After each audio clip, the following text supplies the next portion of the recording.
السلام علیکم ورحمۃ اللہ وبرکاتہ۔ محترم ناظرین، اسلام کے جو بھی احکام ہیں حکمت سے پر ہیں۔ اسلام جو بھی حکم دیتا ہے تو اس کے پیچھے کئی مفاسد، جھگڑے، لڑائی، نقصانات، ان سب کا خاتمہ رہتا ہے۔ ایسا نہیں کہ اسلام حکم دے دیا اور بغیر سوچے بغیر سمجھے اس حکم کو جاری کر دیا، تمام لوگوں پر مصیبت، تمام لوگوں پر مشکلیں۔ ایسا نہیں ہوتا۔ اسلام ایک سچا مذہب ہے۔ یہ احکام اللہ تبارک و تعالیٰ کی طرف سے آتی ہیں اور اللہ تبارک و تعالیٰ حاکم ہے اور اس کی ہر چیز حکمت سے پر ہوتی ہے۔ آئیے ہم دو تین باتوں میں آپ کو اندازہ کرائیں گے کہ اسلام میں جو احکام بتائے گئے ہیں ان پر عمل کرنے سے کس طرح مفاسد اور نقصانات سے ہم بچ سکتے ہیں۔ نمبر 1، اسلام کا حکم ہے کہ یا ایھا الذین آمنوا اذا تداینتم بدین الی اجل مسمی فاکتبوہ، کہ تم جب کبھی کوئی بھی معاملہ کرو، چاہے وہ قرض والا معاملہ ہو، چاہے وہ تجارت کا معاملہ ہو، جو بھی معاملہ ہو، اسلام کا حکم ہے کہ تم اس کو لکھ لیا کرو۔ آپ دوسروں کے درمیان بیٹھ کر کوئی بھی فیصلہ کرتے ہیں، کوئی بھی ایک معاملہ طے کرتے ہیں، لکھا پٹی کرتے ہیں، تو ہر چیز کو لکھ لیا کرو۔ ایک کاغذ آپ کے پاس ہو، ایک کاغذ ان کے پاس ہو۔ اس طرح لکھنے سے فائدہ یہ ہوگا کہ کل پرسوں جب بھی چاہے آپ جو بھی بات کرنا چاہیں گے ایک دلیل کے ساتھ، بغیر لڑائی بغیر جھگڑے کے کر سکتے ہیں۔ ورنہ ہوگا کیا؟ آپ یہ سمجھیں کہ ارے یہ تو ہمارے دوست ہیں، یہ تو ہمارے قریبی ہیں، یہ تو ہمارے رشتہ دار ہیں، یہ تو ہمارے اپنے ہیں، تو اس میں لکھنے کی کیا ضرورت ہے؟ کیا اعتماد نہیں ہے کیا بھروسہ نہیں ہے کیا؟ نہیں، یہاں پر بھروسے کی بات نہیں۔ آپ بھروسہ رکھو ان پر، آپ اعتماد رکھو ان پر، لیکن لکھ لیا ضرور کرو۔ جو بھی معاملہ ہے، جو بھی قرض کی بات ہے، جو بھی آپ معاملہ کرتے ہیں، جو بھی تجارت کے غرض سے کچھ بھی کرتے ہیں، تو ہر چیز کو لکھ لیا کرو۔ لکھنا بہت اہم ہوتا ہے۔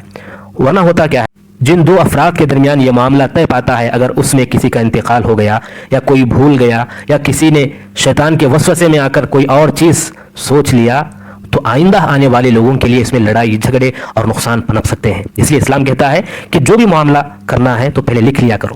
نمبر 2، اسلام کہتا ہے کہ وَأَشْهِدُوا إِذَا تَبَايَعْتُمْ، ایک اور جگہ یوں فرماتے ہیں وَاسْتَشْهِدُوا شَهِيدَيْنِ مِن رِجَالِكُمْ، ایک اور جگہ یوں فرماتے ہیں وَأَشْهِدُوا ذَوَيْ عَدْلٍ مِّنكُمْ، کہ تم جو بھی معاملہ کرو، جو بھی قرض کی بات ہو یا کوئی اور بات ہو، کوئی اور بات ہو، اس میں گواہی ضرور رکھو۔ گواہی، اس کی بھی اہمیت اسلام نے بتائی ہے۔ گواہی ضرور رکھ لو، گواہ کسی کو بنا لو۔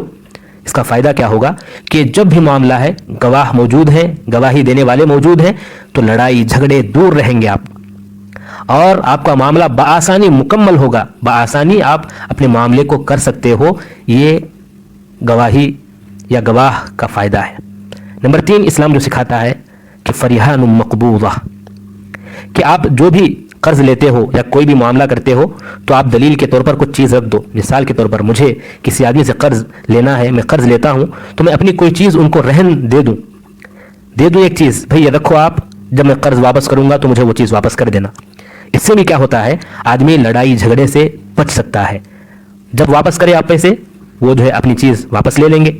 اس طرح جو ہے اسلام سکھاتا ہے کہ آپ رہن کے ساتھ کام کرو۔ اسی طرح ایک اور جو اسلام سکھاتا ہے لڑائی جھگڑے وغیرہ سے بچنے کے لیے، کہ جب بھی کوئی معاملہ اختلاف میں تبدیل ہو جائے، اختلاف اگر ہو جائے دونوں کے درمیان، دو افراد کے درمیان، تو مدعی جو ہوگا، جو بات بولنے والا ہوگا کہ اس طرح جو معاملہ ہوا ہے، جو دعویٰ کرنے والا ہوگا وہ کیا کرے گا، دلیل بیان کرے گا۔ بھئی بات جو ہوئی تھی اس طرح ہوئی تھی، دیکھو دلیل یہ ہے، میرے پاس لکھا ہوا ہے یا گواہ موجود ہے، دیکھو میرے پاس ویڈیو موجود ہے، دیکھو میرے پاس فلاں چیز موجود ہے۔ تو اس طرح دلیل کے ساتھ پیش کرے گا دعویٰ کرنے والا، اور انکار کرنے والا قسم کے ساتھ انکار کرے گا۔ نہیں، اس طرح کا معاملہ نہیں ہے، میں قسم کھا کے کہتا ہوں اس طرح کا معاملہ نہیں ہے۔ اس طرح دعویٰ کرنے والا دلیل بیان کرے گا اور انکار کرنے والا قسم کے ساتھ انکار کرے گا۔ نمبر 6، جو اسلام میں بتایا گیا ہے قرعہ اندازی۔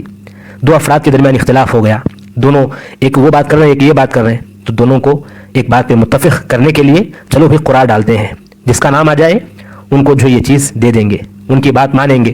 اس طرح اگر دونوں متفق ہو گئے تو یہ دونوں قرعہ اندازی کے بعد ایک بات پر جم سکتے ہیں، لڑائی جھگڑے نقصان فساد ان تمام چیزوں سے دور رہ سکتے ہیں۔ یہ چند معاملات میں ہم نے آپ کے سامنے رکھا کہ اندازہ لگانے کے لیے کہ اسلام جو بھی حکم دیتا ہے اس کے پیچھے ایک حکمت ہوتی ہے اور اس کے پیچھے ایک راز کی بات ہوتی ہے. ایسا نہیں کہ حکم دے دیے, لوگوں کو نقصان ہو رہا ہے, لوگوں کو جو ہے اس سے کچھ فائدہ نہیں, ایسا نہیں ہے, کیونکہ اللہ تبارک و تعالیٰ ان تمام احکامات کو نازل کرتا ہے.